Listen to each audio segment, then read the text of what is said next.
A command button is a button you can add to your form here that will execute a command when you click on it. As you recall in the anchoring training video, I already introduced you to the command button. Then when you click on it, it closed the form. Here we can do another option. Let me go ahead and right click in a blank area. Go to the design view and then come up here on the design tab to the controls group, and there it is, the command button. Click on it and then move your pointer down. I'm going to put it up here in the form header. You see how my pointer turns into a plus sign with the corresponding command button icon just below it. The plus means to add. Click on it, it adds it, opens up the wizard, and it says, okay, what do you want this button to do? Well, I want it to be a form operation, and for that operation you got a lot of actions to choose from.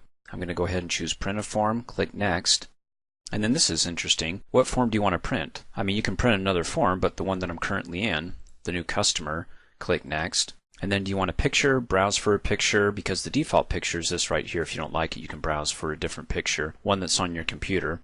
I'm going to go ahead and choose text, and it says print form. I can go ahead and just delete form and just have it as print. I mean, that's obvious. Click on the print, it will print whatever screen I'm in, which is the form. Click next.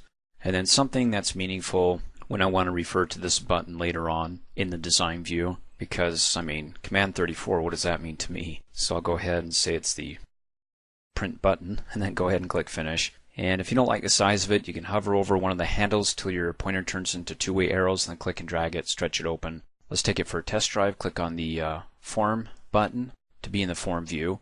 Come up here, click print, opens up the properties for the print before it actually prints, so you can go ahead and choose, well, how many copies of this screen right here you'd like to print off. I'm going to go ahead and click cancel. A subform is inserting one form into another. Why would I want to do that? Well, I've got my main form here. I've got the customer name and the salesperson. And what I'd like to do is insert a form here. And when I insert it, it'll be known as a subform into the form here. That's based upon the book sales table. So that way when I come down here and I navigate from one record to the next, for example like home builders, I'll be able to see their corresponding books that they purchased from us in that subform, which is based upon the book sales table. Okay. Now when it comes to inserting one form into another, we need to know that these tables that these forms are based upon are related. If they're not related, this isn't going to work. And it makes sense because, I want to see the related books that this client has purchased in a list down below. So if I know that the subform is going to be based upon the book sales table, then I need to know what query or table this customer's main form is based upon so that I can go ahead and check out in the relationships window if they are related. So to find out what table this form is based upon, go ahead and right-click in a blank area, go to the design view, come off the grid here in a blank area, double-click really fast. It does two things. Because I double-clicked, it selected the form, and then it brought up the property sheet. And you can see that the selection type of the property sheet is the entire form. That way, when I come down here on the Alt tab, it says, okay, what is this form based upon? The record source, it's the customer table. Okay.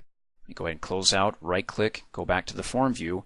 So we have the customer table this form is based upon, and then the subform that I'm going to insert is going to be based upon the book sales table. Are those two tables related? To find out, as you recall in the Access Level 1 training video on relationships, come up here, click on the Database Tools tab, come down here to the Relationships group, and click on Relationships. And there we go. Customers is related to the book sales table. You got the link there, and it's a one-to-many relationship. So for every one customer, they could have many orders. Now, as a side note, if you don't have a relationship here, but you have the same fields, customer ID, and they've got the same data type, same type of data within those fields, but again, if I right-clicked and I deleted this relationship and they weren't linked up, you could still insert the subform. Takes a little bit extra work, but it can be done. I'll go ahead and show you both ways, but let me go ahead and close out of here. And to insert that subform, let's right-click and go to our design view. Come up here on the design tab to the controls group, click on the more button, and it's right there. Subform, subreport. But wait, we also have subreport, and we'll show you in a later training video that you can insert one report into another. But it's the same button here. So go ahead and click on it.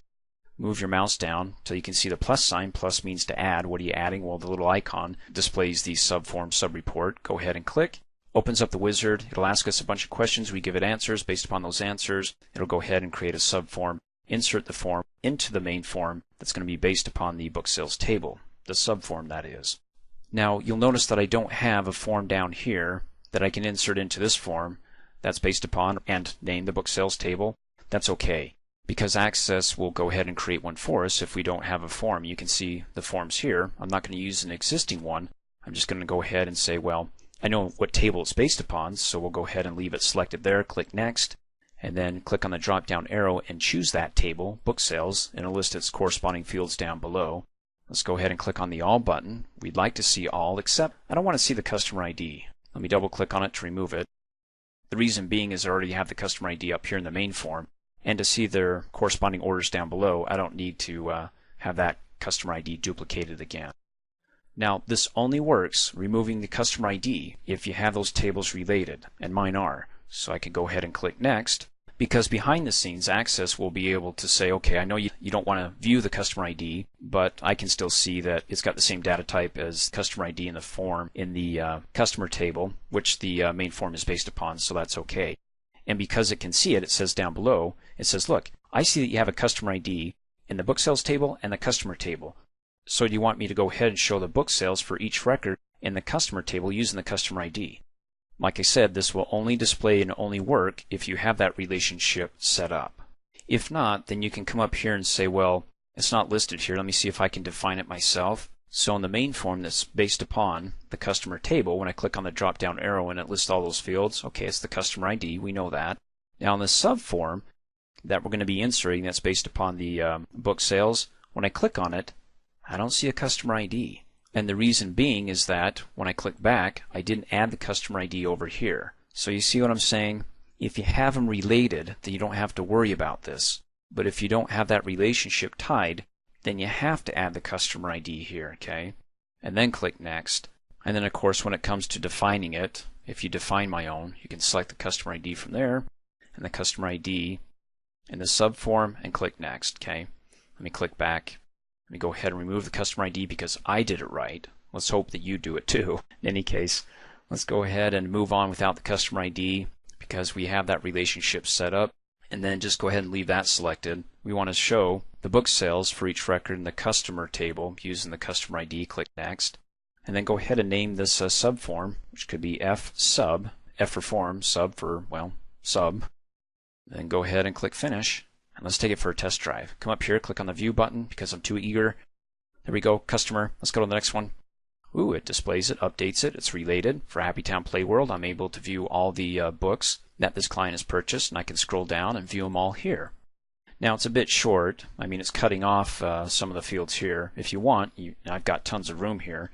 I can go ahead and right-click in a blank area, go back to the design view, and then all you have to do is hover over one of the handles, like the left middle handle. You can see the two-way arrow, click and drag to stretch it open.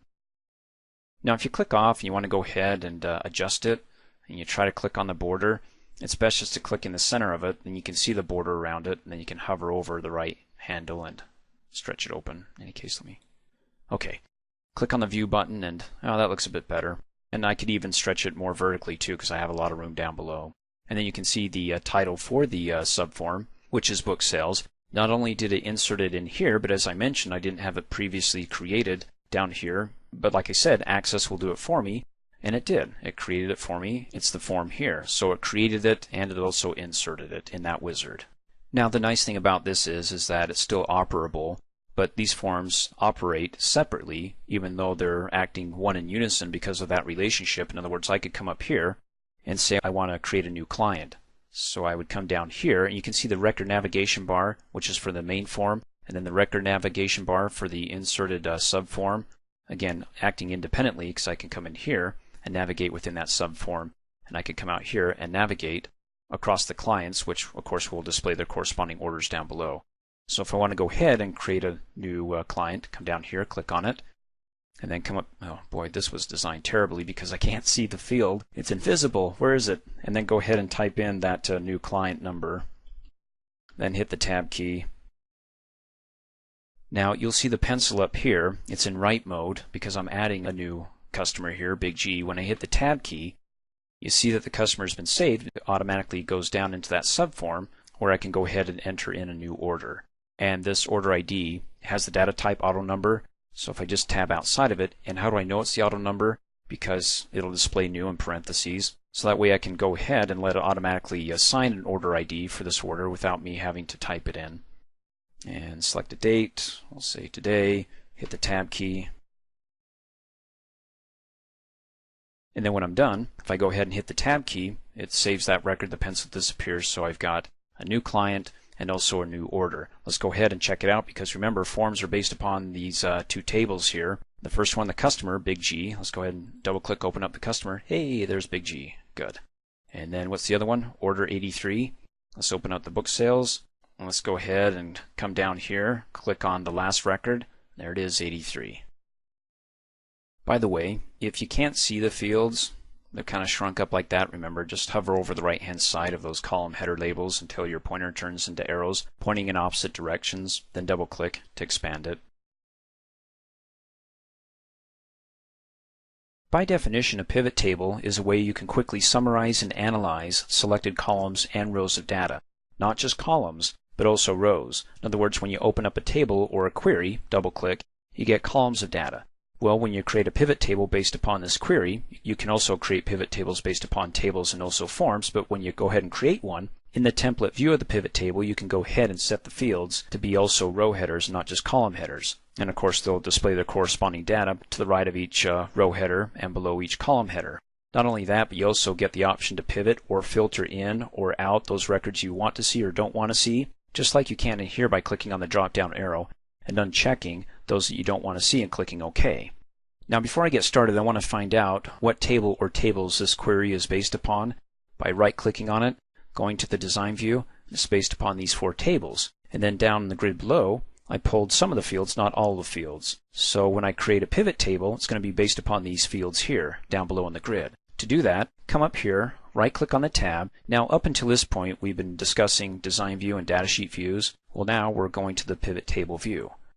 Here, it has a template in the center, and over to the right, it has the fields. All the fields that were available that we added to the grid in the design view, well, except these two are extras. In other words, I have a field in that grid. It's called the sales date. Because the data type field is a date, Access also added the same name, but by week and by month. When I set up my pivot table, instead of just specific transaction dates, I can have them grouped by week or by month. Well, even by quarters and by years, but I'll show you that in just a second.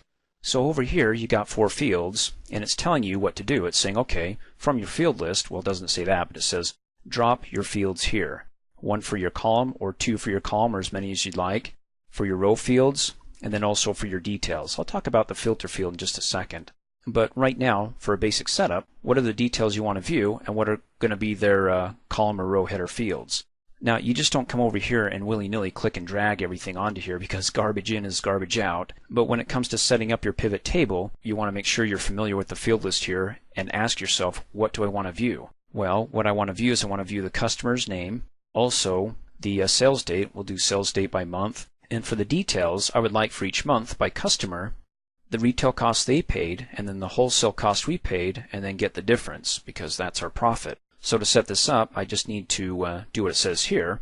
Click and drag the customer name. Now the customer name isn't going to be the detail here, not for me. The detail is going to be those retail and wholesale cost fields. So I'm either going to drag it to the row field or the column field. I'm going to do it to the row field. I mean, it's a matter of preference. If you don't like it, you can always move it over to the other field there. But you'll notice that when I click and drag that field, it looks like a flying candy bar. Well, hover over the row field in this case until it turns blue, the border, and then let go, and it dumps the customers there. And it's got the filter drop-down arrow. I can click on it and uncheck those that I don't want to see and click OK, but there's no point in doing it now because, well, I have no details for these customers yet.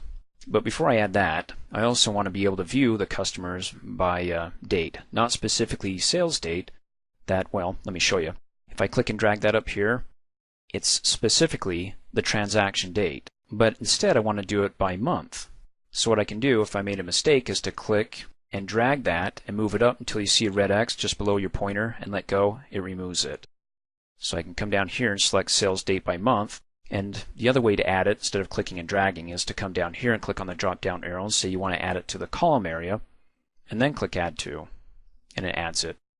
Now I know it says it by years. I'll show you in just a minute after I set everything else up how we can break that down, not only by month, but before that, quarters, then months, and then you can do it by weeks. Okay, then the details between the two for the customer and, well, the year for now, is going to be the wholesale cost retail, so I'll click one, hold down the Shift key, select the other, then click and drag both and dump them there. There we go. My client here, Big News Network, has purchased or made some orders here, and of this first order here, the retail cost they paid was $404, and the wholesale cost we paid was $285, so we get a nice little tidy profit there. I'd like to take this a step further. Instead of just by customer and figuring out the profits, I'm really curious now about our products, the books. Which one's selling the most and which one are we making the most profit on? So what I want to do is come over here, select book title, and click and drag that up to the filter field here. Now there's a hierarchical structure going on here. You have the column header and row header which filter the details here, and then the filter field up at the top filters the column and row headers collectively, which in turn filters the details section down below. So for example, if I click on the book title drop down arrow and uncheck all, and I say, I want to see what our profits are for 101 pizza combinations, check that, click okie dokie. Well, first of all, we don't have that many customers purchasing the book, but of at least the one who did, Ghost Hunters America, they purchased, it looks like, quite a bit in one order. Retail cost and the difference with the wholesale. Sweet. We made some nice profit there. Now you notice that up here it says pizza combinations, so that's what's being filtered or what you're viewing here. That's one clue. The other clue is that you see that blue arrow used to be black. That means that this field's being filtered. So click on the drop down arrow, check all again, click okie dokie. So you can filter by the book title, and then once it narrows it down, then go ahead and you can filter by customer name, narrow it down some more, or by the years or the months, which I'll show you in just a second. But before I do that, instead of just calculating in my head the difference between the retail and the wholesale, I can go ahead and add a calculating total field here for the difference between the two. And to do that, come up here on the Design tab to the Tools group, click on the Formula drop-down arrow, and click on Create Calculated Detail field. When you click on it, it automatically adds it, but it's not calculating anything until we set up the properties here, which is very simple. On the Calculation tab, I don't want the name to be calculated. Let's have it make sense and call it our profits.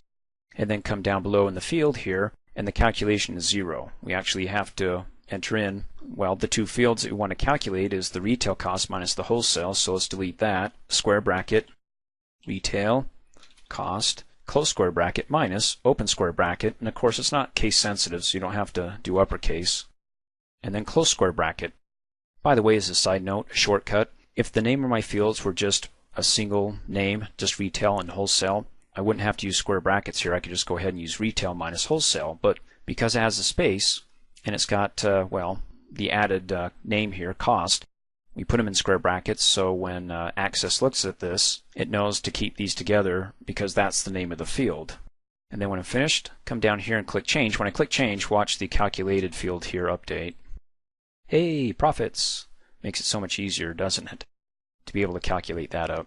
Now it's not in currencies, so I'm going to go ahead and click on the Format tab, come down here and change it from General to Currency. There we go. Looks better, doesn't it? Then we'll go ahead and close the box. And you can come up here and click and drag that, move it over to the right. In fact, let's click and drag and move retail over here so we have retail minus wholesale gives us our profits. Let me go ahead and close out of the field list, which if you lose it, again, come up here, Design tab, to the Show High group, click Field List, but I'm going to close out. If I scroll down to the bottom, I don't get a total, do I? If I want to get a total, let me scroll back up to the top, click on the Profits column header, and then come up here on the Design tab to the Tools group, click on Auto Calculate drop-down arrow, go ahead and click on Sum, give it a second, and there we go. Hey, pretty neat.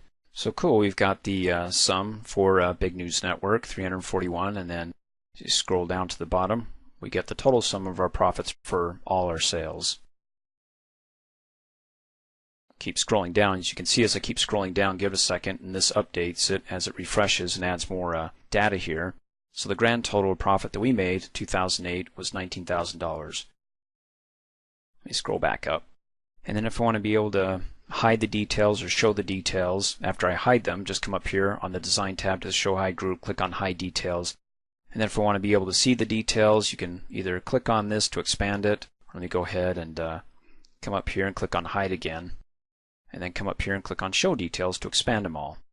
And that's why it was listing twice, because you have the sum of the profits here giving us the total here, and then we also have it over here to the right hand side as the grand total. Oh, and you didn't remind me, did you? We need to go ahead and make sure that we break this down not just by years, but into months.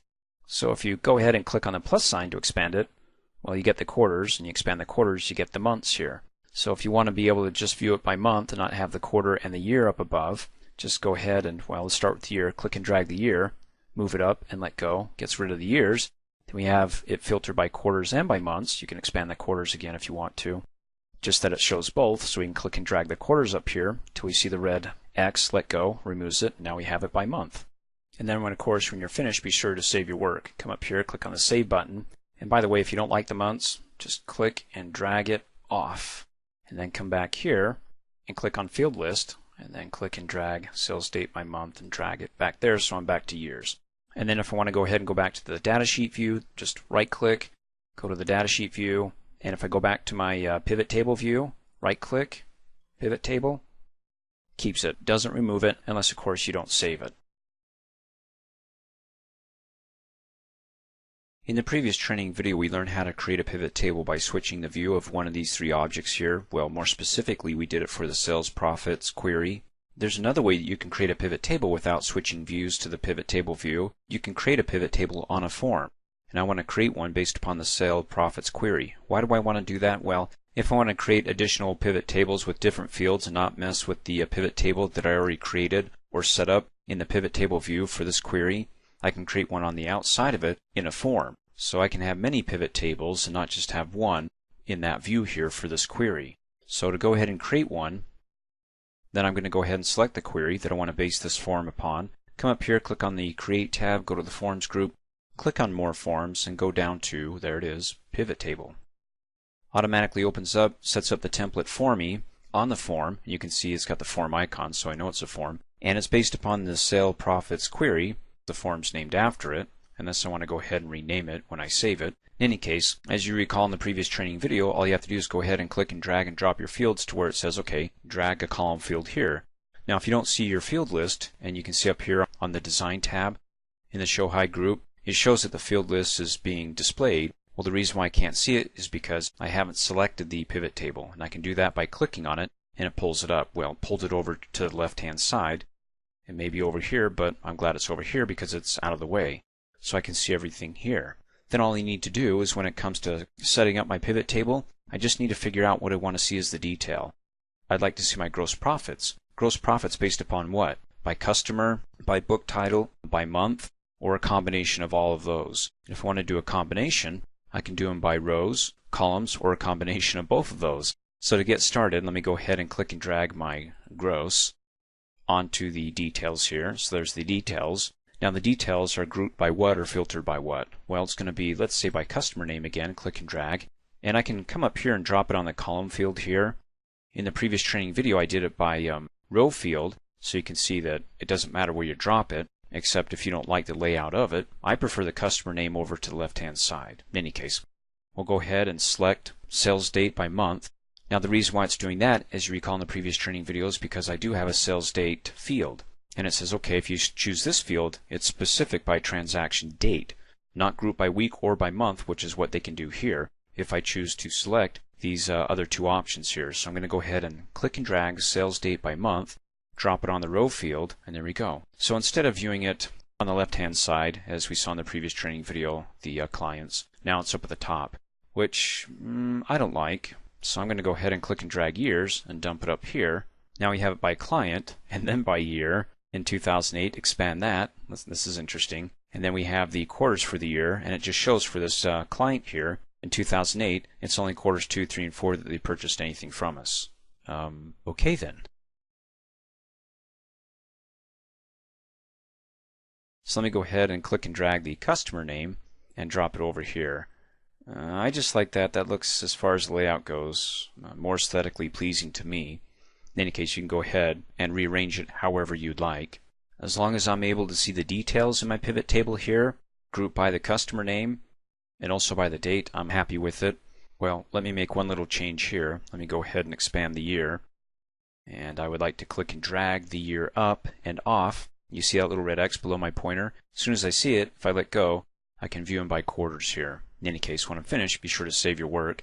Go ahead and close out of that field list. Come up here, click on the Save button. Again, it's based upon the sales profits query, so it says, do you want the form to be named this? No. We'll call it the P table form. Go ahead and click OK. Adds it over to the left-hand side. There it is. And that way, I've got something separate or an additional pivot table but in a form outside of my sale profits query pivot table that we created by switching to the PivotTable view within the query. Now, in the previous training video, we learned how to create a pivot table on a form, as you see here. That way, if I have another form like my customer's main, double-click, open it up, and I'm like, I would like a pivot table here. In other words, when we created this pivot table on the form, it took up the whole form. Well, what I want to do is I want to be able to insert this pivot table form into this other form here. And as you recall in the Subform training video, when you insert one form into another form, the one that you're inserting, this one will be known as the subform. And I can put it over, well, down below or to the right-hand side and resize that pivot table. So to get started, let me come up here and right-click and go to the design view.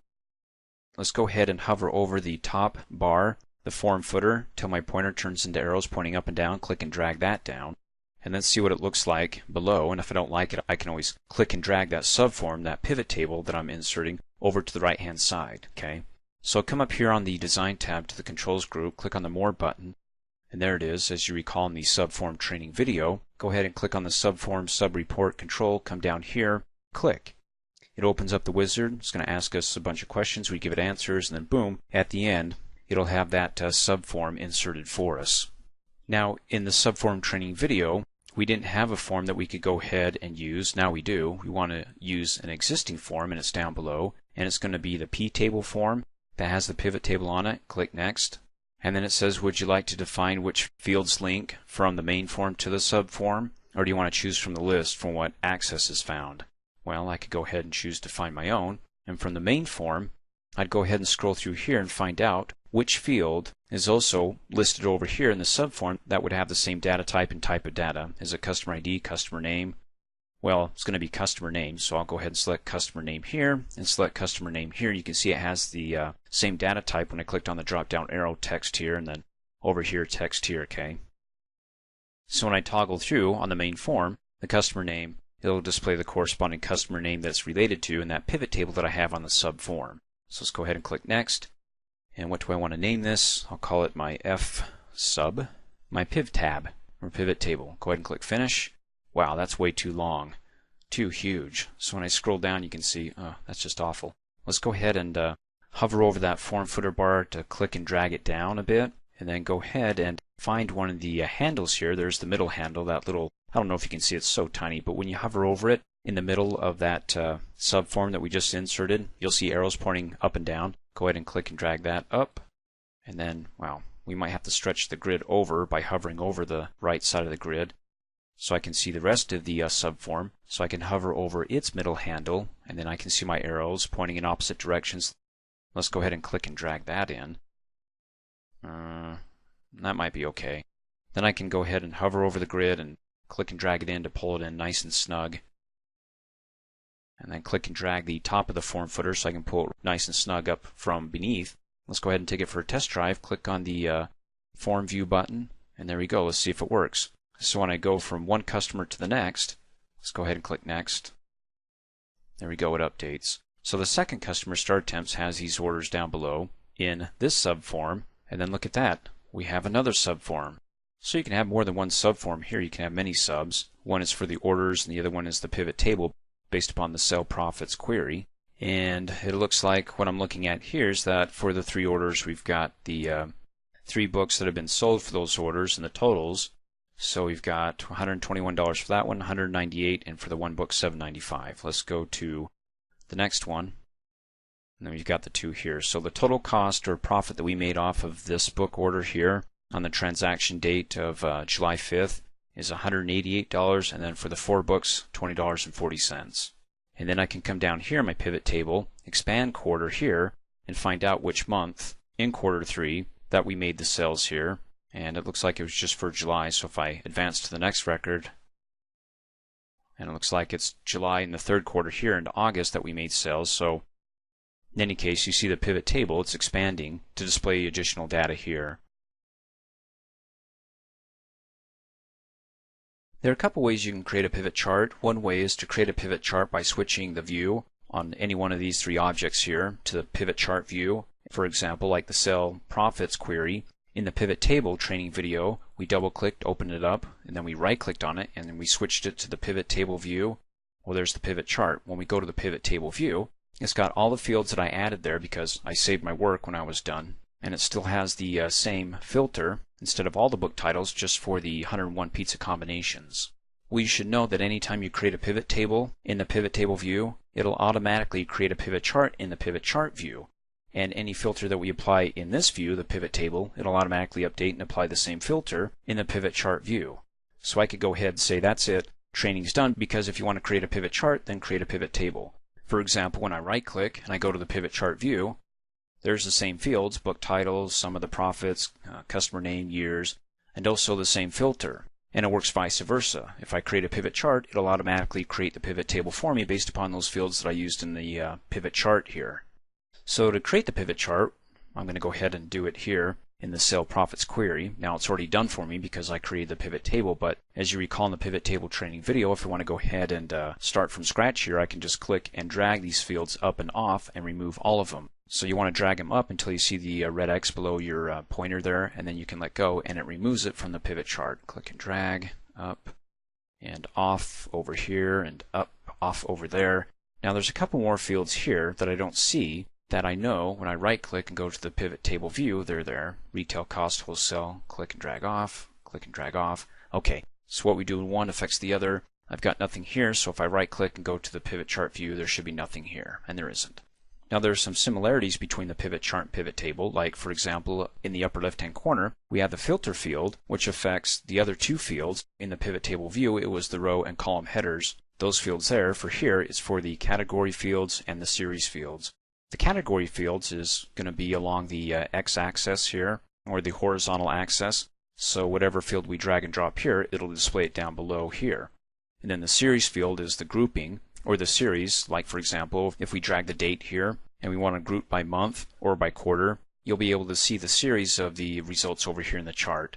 In fact, let me go ahead and get started. To be able to go ahead and build this pivot chart, we need to see the list of our fields here, or the field list. Come up here on the Design tab, to the Show High group, click on the field list, it displays it. If it's already selected and you don't see it, then come over here and actually click on the plot area and it should pull it up. Okay, when it comes to creating your pivot chart, you want to ask yourself the question, what do you want to see? And I usually start by saying, what's the most important detail to me? Is it going to be profits? Is it going to be the book titles? It's actually going to be profit. Everybody cares about that, right? Let's go ahead and click and drag that over into the drop data fields here. Now, it says it there in the pop-up, but it doesn't say it up above.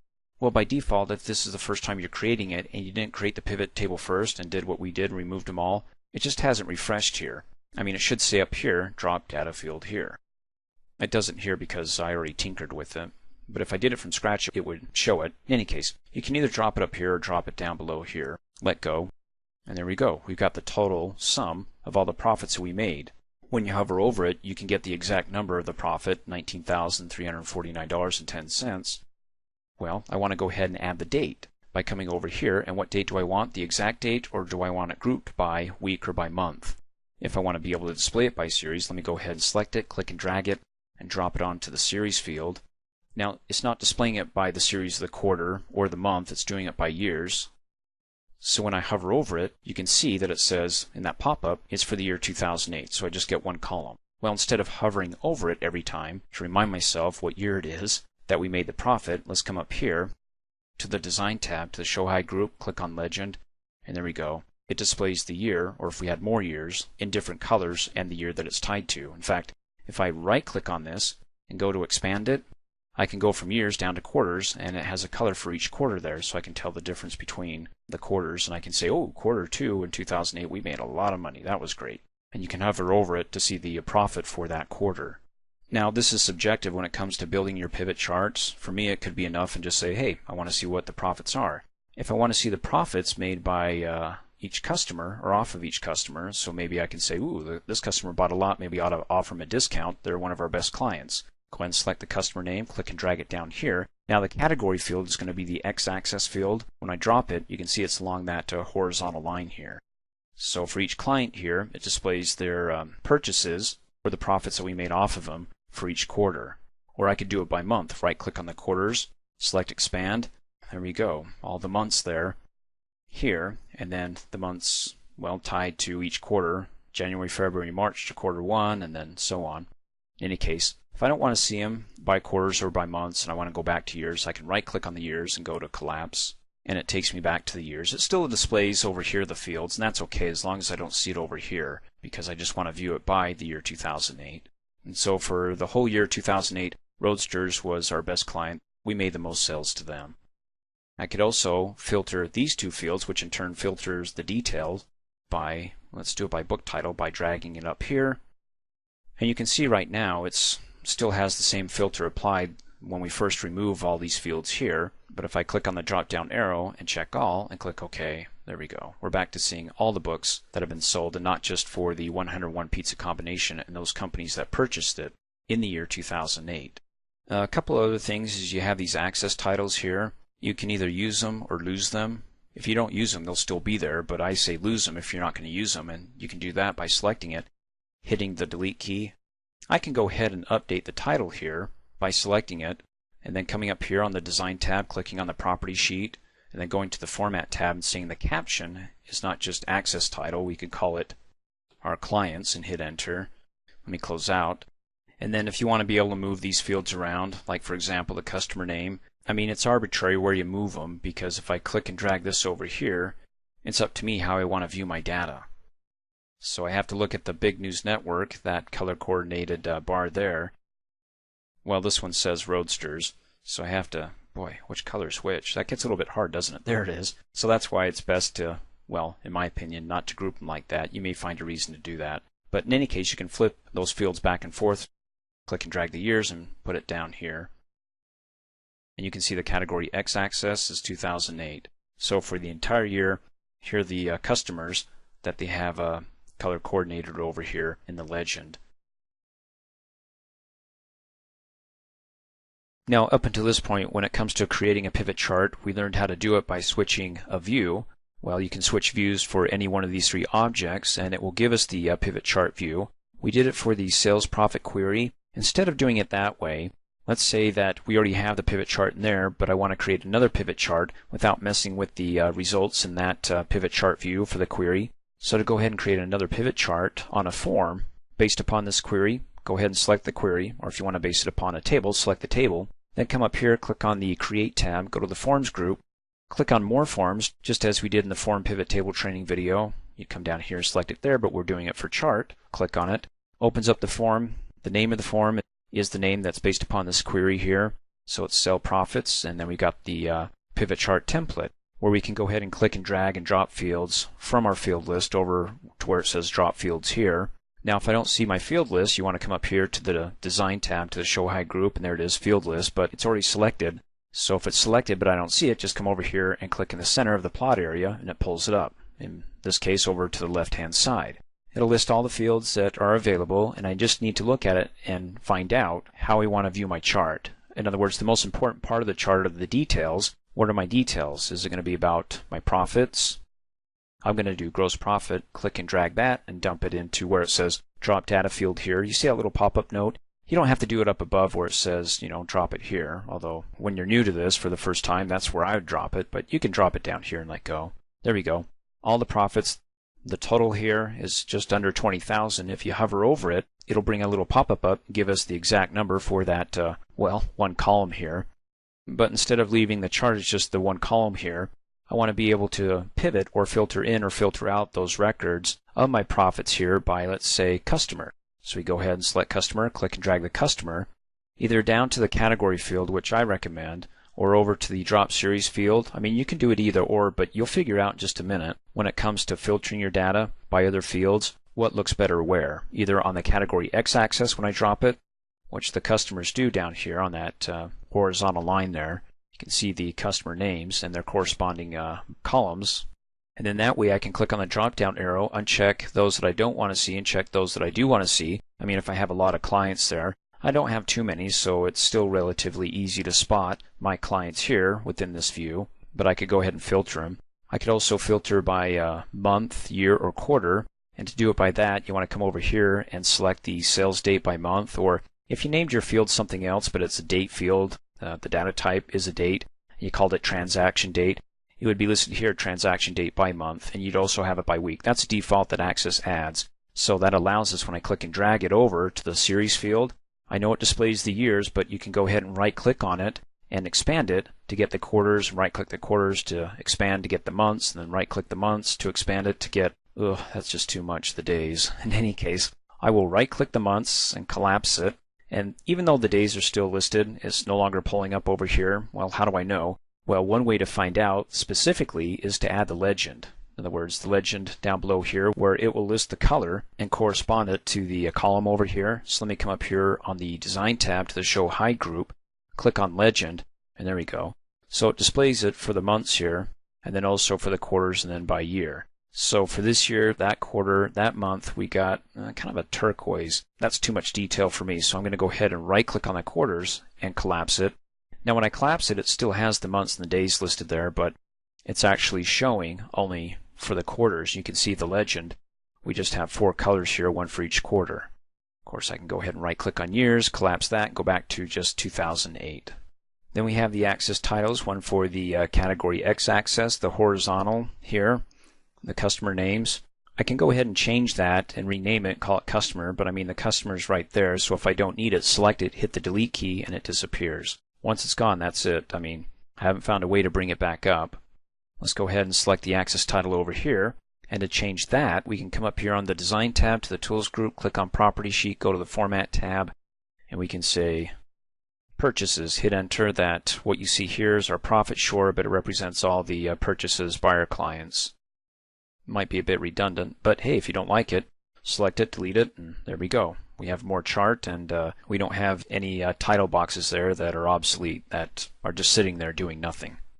And if you don't want to see these fields here, you can click and drag them off. When you let go, it removes the quarters. When I right-click and I expand it, the quarters don't show up anymore. It just gives me the months. So if you get into a dilemma here, just click and drag all of it off up here. Drag off the days, and then just start over again. Go ahead and click and drag sales date by month, drop it back on there. We're back to years. Right-click, expand it to quarters. You get the quarters, then the months, and so on. When you're finished, be sure to save your work. Come up here, click on Save. I'll name it FRM for Form My PivotChart. Click OK. Close out of the field list, and there it is right there. Now, if you don't know what a subform is, you want to watch my subform training video, but long story short, it's inserting one form into another. So what I want to do here is I want to insert my PivotChart form into my customer's main form. Let me double click to open it up.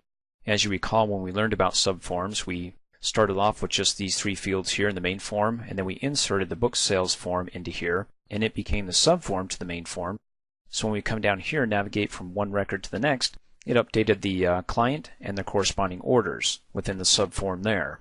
And then we also added the form pivot table, inserted it into here, which became the second subform. So we have 2 subforms. Now we're going to add a third. So let me go ahead and right-click, go to the design view, and then hover over that grid, the far right border there, till my pointer is turning into arrows pointing in opposite directions, that I can click and drag it to stretch it open. So I have room to insert my pivot chart form. As you recall, we created it in the previous training video. Double click to open it up to give you a refresher. There it is. Let me go ahead and close out.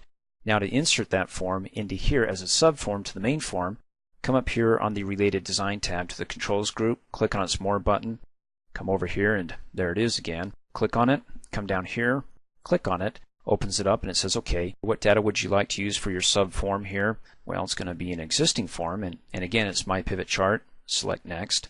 And then it says, how do you want to relate the main form here to the inserted form, which will be the subform, the pivot chart? Do you want to relate it by customer ID or customer name? Now notice that it's looking at, for each record in the billing info table to each record in the customer table by customer ID. What that means is that this main form here is based upon the customer table, and that this billing info table, well, the book sales is based upon the billing info table. We know that this form here, when we created it in the previous training videos, based upon the sale profits query. So it's saying, okay, the sale profit query, which this form is based upon, the subform, do we want to go ahead and relate it to the customer table by the customer name? I mean, you can't see it up here, except when you select it, you can get the details down below and see it here because it's being cut off there. Or you can go ahead and define your own if that's a little too confusing for you, because again, you have to know your tables And you have to know all the stuff that you're adding together, and Access is going to do its best if I have a lot of subforms here going. Let's see, do you want to base it the related fields here upon this subform or the main form? But if they're all interlinked and connected, then in a sense it doesn't matter, because when you move from one record to the next in the main form, all the other little subforms will follow along happily. And we can choose it from the list, or like I said, define your own. So in the main form, we have the customer name, and it's got the data type text. So in the subform, we better have the same data type field here with the same type of data, and there we go, customer name with the text. Then click next, and then we'll go ahead and call it my F sub. So F for form, S for sub, subform, my pivot chart, click finish, and well, let's go ahead and take a look. Click on the view button, scroll over, and oh, that's a big chart. Maybe I don't need it that big. I won't know until I start advancing from one record to the next, which brings up a good point. How come I don't see anything down here for the first customer, Big G, even though we have a sale here? Well, the reason why is because I entered Big G, as you recall, in the customer table. There he is, Big G, but I didn't enter in his corresponding info over in the billing info table. So Big G isn't listed here. In fact, if you go back to the customer table, his customer ID is 15487. Over here, there's no 15487. So because I didn't finish entering in his information over here in the billing information table, maybe I don't have his billing information yet, well, it's not going to be, let me close out of here, pulling down below. But for all the other clients, when I click in advance, there you go. We have not only their customer information, but also the billing information filled in as well. So it pulls it down here. So we have the three orders here. And you can see down below here in the pivot table, the first record or order had a total of 22 books sold, so we made so much profit. The next one we made a little bit more profit because we sold more books on that transaction date. And then if we scroll over here, we only sold to star temps third quarter, and I can't see it because it's cut off here, so I may have to stretch the form open just a little bit so you'll get an idea of what you need to do here. Let me go ahead and scroll back. Let's try another one. Look at it in the pivot table. Let's get somebody who has a lot of orders here. Well, there we go, there's tons. And then you can see all the orders and then the corresponding profits, and then over here it's charted. Well, there we go, it expanded here. So I can see it all now. So the looks like kind of a red burgundy colors quarter two. So we made the most profits off of this client here in the third quarter. So I've got my pivot chart, got my pivot table, and I have my orders, and all these are subforms inserted into the main form here. When you're done, be sure to save your work, because if I come up here and I click close out, notice all the objects that are attached to the forms, that if I make any changes to them, resize them and stuff, it wants to go ahead and update them in their own separate forms, because these are forms inserted into this form here. So do you want to save them, the changes to all of them, or say no to all? I'm going to go ahead and say yes, I want to save all of them. I'm going to show you another way to create a report, or a different way of going about doing it, and some design tips that I think you'll find helpful. To do that, I need to create a report, and I want to do it based upon the sales profit query. So I'm going to come up here, click on the Create tab, go to the Reports group, and click on Report Design. Now this report currently isn't based upon any table or query. To do that, I need to open up the property sheet, which, by the way, if it isn't open, let me come up here and click on it to remove it. Well, you can come up here on the Design tab to the Tools group and click on Property Sheet to bring it up. And make sure it's selected for the report and not one of these other sections here, the detail. Just come up here and click on that little square box. And you can see over here to the right that the report is selected. Or click on the drop-down arrow and select Report here, same thing. Because in the Property Sheet on the Alt tab, the record source, what table or query do I want to base this report upon? Click on the drop-down arrow. It's going to be the sales profit query. Select it, and there we go. Now we went over one way where we can go ahead and add fields, existing fields, to our report here. There's another way, and it's a lot longer and a little bit tedious, but nonetheless, it gets us into the mode of playing with our text boxes and labels, so it becomes more familiar and comfortable to us. In any case, instead of adding right now existing fields based upon the query here to our report, I'm going to come up here in the Controls group and click on the text box button, then come down here and click it about in the Details section right in the upper left-hand corner. Click on it, and there we go. We have the label and its corresponding text box. Well, I can do one of two things to this text box. I can either go ahead and create a custom calculating field in that text box, type in the expression as we learned in earlier training videos, or I can go ahead and assign it to one of the fields that this report is based upon. For example, with the unbound text box selected, over here in the property sheet, it's text box 0, I'm going to go ahead on the Alt tab and scroll all the way to the top. And the control source for this text box, click in it, click on the drop down arrow, and it lists all the fields that this report is based upon, well, that query that it's based upon in that query.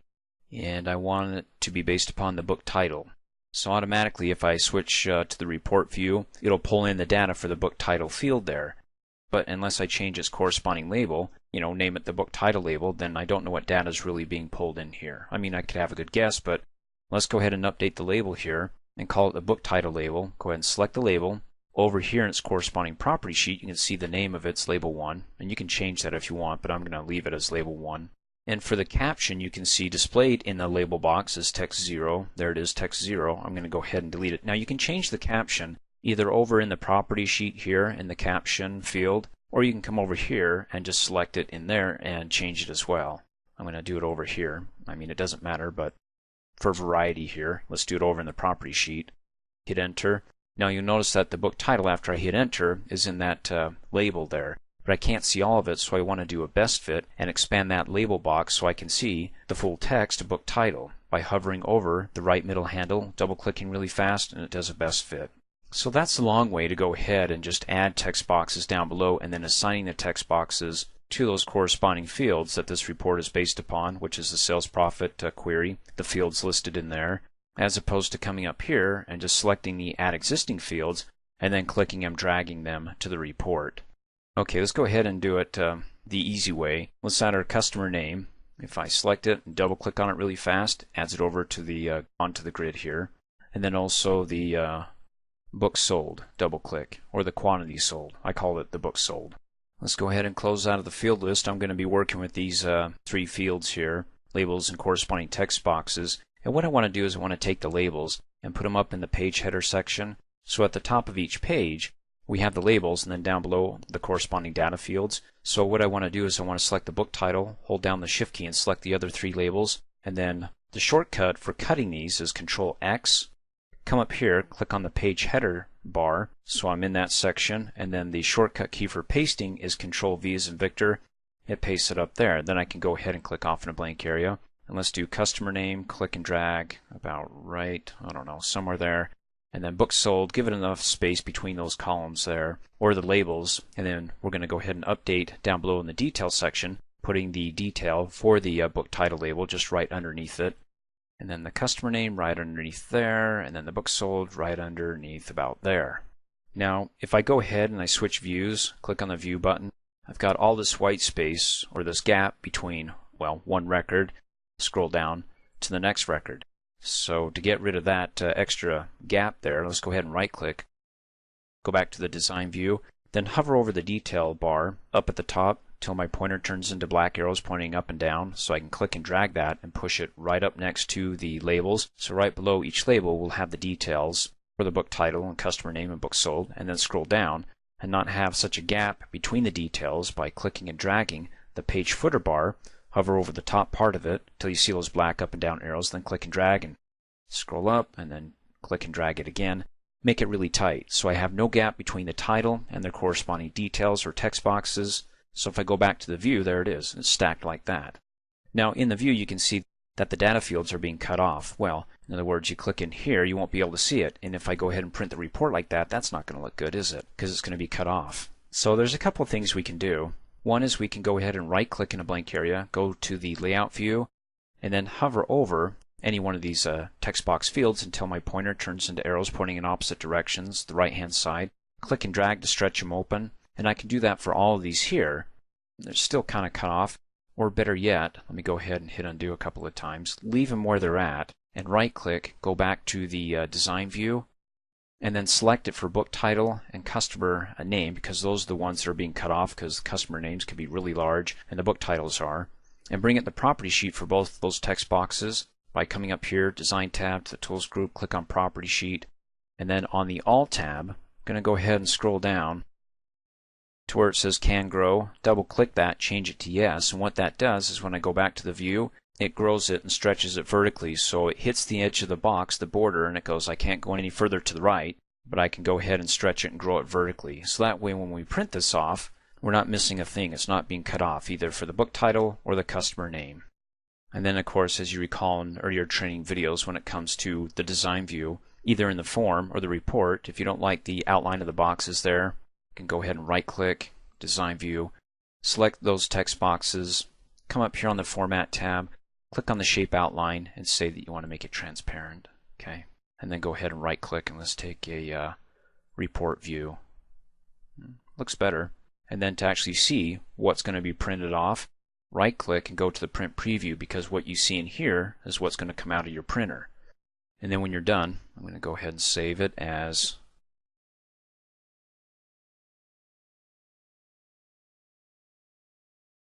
Continuing on with this report, I want to show you how you can add, sort, and filter your groups. Well, first of all, what is a group, and then how do I go ahead and add that to my report? Well, you can look at your report right here. You can say, well, here's a group right here. In other words, we have a bunch of duplicate book titles, but when it comes to grouping them under one title, that's what I'm referring to here, instead of having that same title listed several times for these companies that purchased that book title, Basic Medical Billing. Then after I group it under one title, then I can go ahead within that group of all the customers who purchased that book, grouped under that one title, and sort them ascending or descending. So I can go ahead and organize my report and have it look a little bit better, easier to summarize and analyze at a glance. So to get started, I'm going to go ahead and right click in a blank area, and I can either do this in the layout view or the design view. Now it's slightly different, or there's something you should know if you do it in the design view, but let me go to the layout view first, because I think this is the easiest way to do this, and I'll explain it in just a second. But when I want to go ahead and group a field to eliminate the duplicates there, like for example the book title, go ahead and select, if you're in layout view, select the very first field under the label, and it will select all the corresponding fields down below. So in other words, if I click off of it and I've got something else selected, go ahead and select that first field there, and you can see it's selected all the other fields in that column there for the book title. And then to go ahead and add a group to the book title field, come up here on the Design tab to the Grouping and Totals group, and then click on Group and Sort. When you click on it, down below it adds the window here, and it says, okay, do you want to add a group or do you want to add a sort? I want to go ahead and add a group, and then it says, okay, what field do you want to go ahead and add a group to? We'll do the book title. The moment I do that, notice it does a couple of things. It eliminates all the duplicate titles. So for these customers that purchased 101 pizza combinations, it's not listed for every client, just listed once, and they're grouped under that title. And then it sorts it, it looks like, ascendingly, beginning with the numbers numerically, and then it starts with the A's, and you can scroll down to the B's, C's, and so on. Let me go back up. Now after it groups it and sorts it, then I want to go ahead and sort it by customer name. So back down in the pane here, click on Add Sort. I want to do it by customer name, and then you see how it shifts. So now it's A, B, C, D, E, F, G, H, I, J, K, L, M, N, O, R. So we got them grouped, then we got them sorted, and then notice down here in the pane there's a hierarchical structure going on, and you can tell by the first thing that we did was grouping by book title. You can see it's outdented and up at the top, and then below that, anything else we do or add, it's below it and indented. And the more groups or sorts that we add, it'll keep indenting them and dropping them below the one up above it, so you can tell what's being performed first, or what's of most important. Grouping it by book title and then sorting it by customer name. Okay, that's the layout view. Now if I close out of here, don't save my work and say no. And let's go ahead and open up my report again and right click and try to do this from the design view to add my groups. Well, there's the pane down below, but if you don't see it, let me close out. You want to come up here on the Design tab to the Grouping and Totals group, and then click on Group Sort. Brings up the same pane here. Click on Add Group, and then we want to go ahead and group it by the book title field. Go ahead and select that. You'll notice up at the top here that I add the book title header section. And the problem with that is that unless I drag the book title field from the detail to this header section, it's not going to group it by. So if I go ahead and click on the View button, it has them together, but it's not grouped under one title. So when I go ahead and I right click and I go to the design view, until I actually select this and click and drag it, hover over the border of it and drag it up here into the book title header section, it's not going to group it. So it adds the section here, just drag the field up to it, then click on the View button, and then you can see we get the same results as we did in the layout view. Just requires an extra step if you do it in the design view, which in this case I like adding my groups in the layout view, so I don't have to do that extra step. And then of course we want to sort it by customer name. Right click, go back to the design view, click Add Sort, customer name, and then go ahead and go back to the report view, and it's sorted accordingly.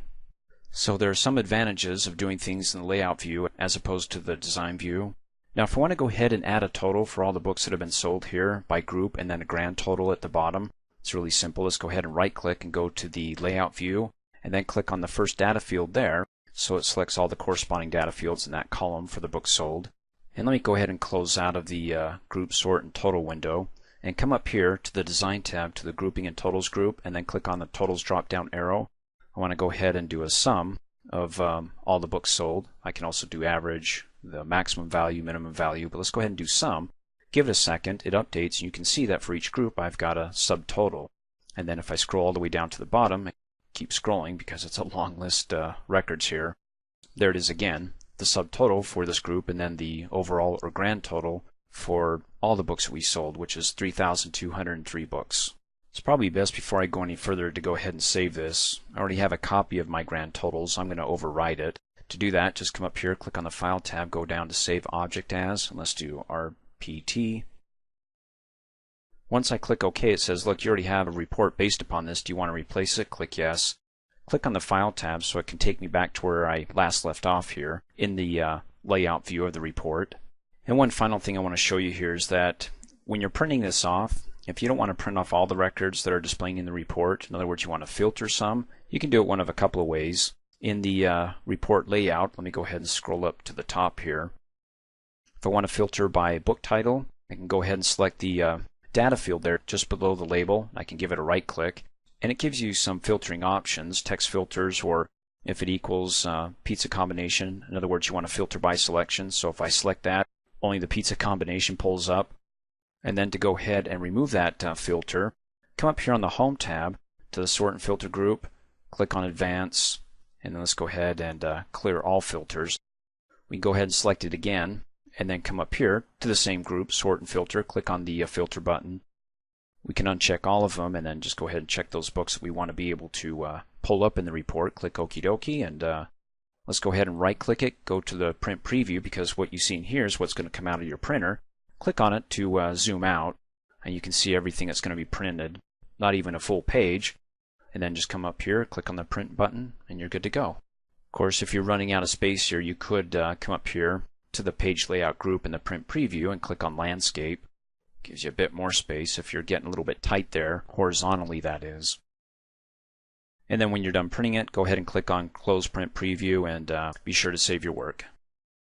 Thanks for watching. Hey, as a quick reminder, if you like my video, please give it a thumbs up. You can also click on me and subscribe to my channel to get notified of the latest videos. And for great specials on my products, please see the description below this video.